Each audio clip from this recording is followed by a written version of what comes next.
Hey guys, in this video, I will show you how to add Acuity scheduling to Squarespace. First, log into your Squarespace account. Once in, click on your profile icon at the top right and choose On Account Dashboard. Now just choose the site where you want to add your Acuity scheduling into. After that, click on Edit Site at the top right corner. Then click on Edit again.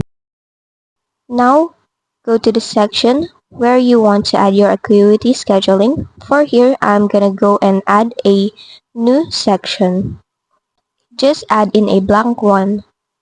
After that, click on this Add Block element. Now, scroll down until you're in the Business section and click Scheduling. Now, just connect your Acuity existing accounts. And in here, you will now see your Acuity scheduling. You can drag it and show the type of the calendar or schedule that you want to include in your Squarespace website. Now you can just go ahead and resize it according to your layout.